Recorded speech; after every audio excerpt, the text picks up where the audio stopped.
Hello, I have not done a video for a while. This is probably going to be a pretty short one. I don't have much recording time left on my phone, so I really need to go through and just get rid of stuff I don't need so that I can continue making these videos. It has been a while since I've done a chronic illness warrior video. I've had a lot of things going on, so I fell behind on a lot of my stuff. Excuse me. I have kind of some vocal tics going on, so bear with me. I just want to catch you up what's been going on in my life and see how you're doing. So I think the last time we talked was Memorial Day, so it's been a little while, a little over 5 weeks I believe. In that time, on June 10th I was scheduled to have a hernia repair surgery. And so I went to the one doctor, we got the surgery scheduled, and then I decided I did not want to have the surgery at that hospital just because some past issues. They had misdiagnosed me several times with things, so I didn't feel comfortable having the surgery there.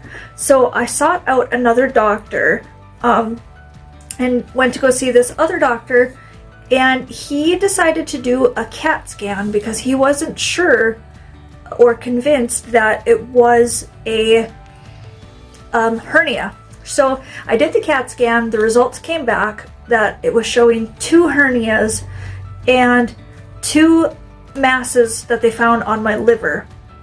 Now apparently these masses, they're pretty small, but they have been there since 2013.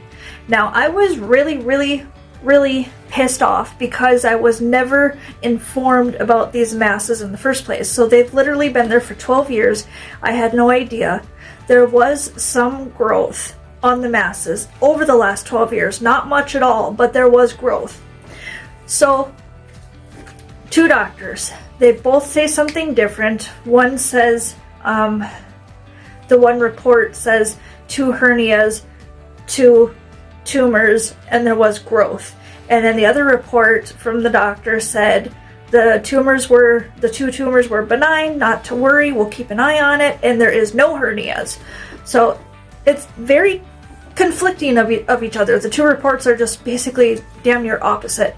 So I sought out a third person, a third doctor, and he's agreeing with the 2 hernias and 2 tumors, and I have a special liver MRI scheduled for August. Unfortunately, I have to wait that long because I have to do general anesthesia with my MRIs and be put under.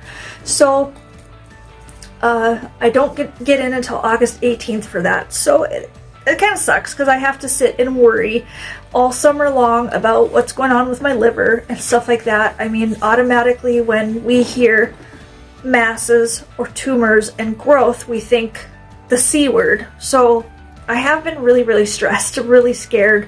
I'm trying to think positive. I'm praying that they're benign and we just have to keep an eye on them. And yeah, the stress though has really got my FND flared up, which is my neurological condition. So it's pretty flared up. It's not actually that bad today, right now. Just in the last half an hour, it's become a little worse. I'm getting really twitchy and spasmy and vocal tics, body tics, stuff like that. And that's pretty much my normal stuff.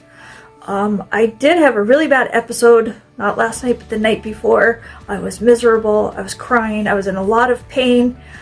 I've been dealing with, I don't want to say all negative thoughts because I'm a pretty positive person. I have a very sunny disposition. I'm almost always able to find the silver lining in anything, even if it is a really shitty situation. So, but I'm having trouble with the whole, and you'll probably be able to relate if you're chronically ill and or disabled. I'm mourning the life that I could have had or would have had if I wouldn't have become a chronically ill person and a disabled person. And it's hard to get out of that mindset. I've been kind of stuck there lately, and I know I'll climb out of it again just like I have all the other times. I'm just really going through it this time.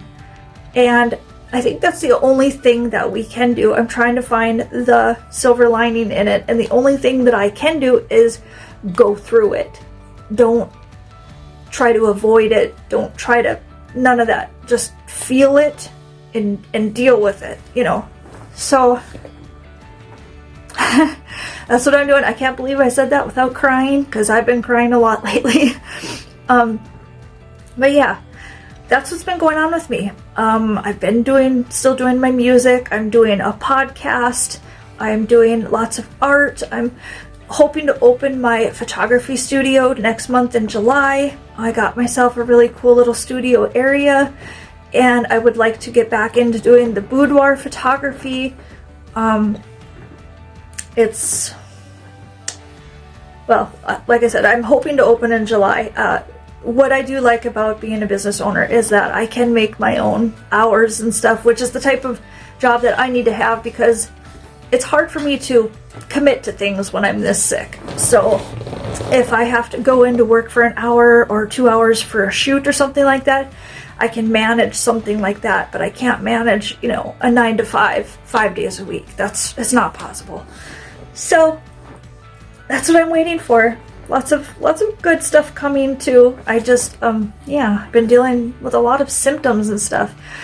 I have a sleep study at the end of July to check for narcolepsy. It's finally coming. I've been talking about this narcolepsy stuff for like, I don't know, a year.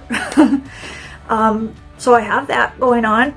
And then I get to go see my neurologist in August. He's like 4 hours from me, so it's a drive, but I really like going to visit him because he always reassures me that things are going well, that I'm doing the right things.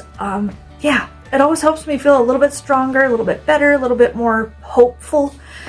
So that's what I have going on. I'm hoping to just really enjoy this summer. My third daughter graduated from high school. That was really emotional, but it was also really beautiful. I loved it. And she's off to college in the fall. I believe she's going into political science. So yeah, all of it's really surreal, really surreal. Some days I feel like I'm only like, 30. I don't look 30, but I feel like I'm 30. And then other days I feel like I'm approaching 65. So it's really just all over the place. So with that being said, me being all over the place and everything, how are you doing? I hope that you are managing your symptoms. I hope that you have a great support system, and I want you to know that if you don't really have a support system, you have me, because I can't just let people do this on their own. I don't want you to be alone. I don't want you to feel alone. So even though I can't physically be there for you, I'm here for you, and we can talk here. We can exchange info if you really need someone to talk to, kind of like a buddy system type of thing, like a chronic illness warrior buddy system. Got to have somebody to check in with, So yeah, let me know in the comments how you're doing. If there's anything that I can do for you, let me know. I would absolutely love to help any way that I can. And I'm hoping to get back on track. I decided to do these shorts. They're called YouTube Shorts videos. I'll be doing one a day. They're really short. They're 59 seconds or shorter.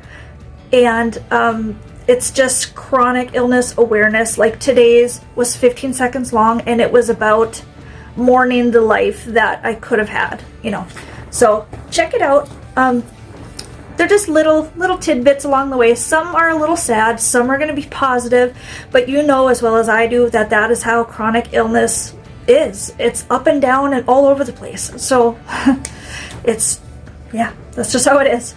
Anyways, I have to keep this under 10 minutes, so I'm going to let you guys go, and I hope to do this again, next week. I will try to have another video. Like I said, I'm playing catch up, so I'm just trying to get everything back out there again. To reiterate, drop me a comment. Let me know how you're feeling, if I can do anything for you. Thank you so much for listening, and thanks for being here on my healing journey. All right, love you guys. Bye.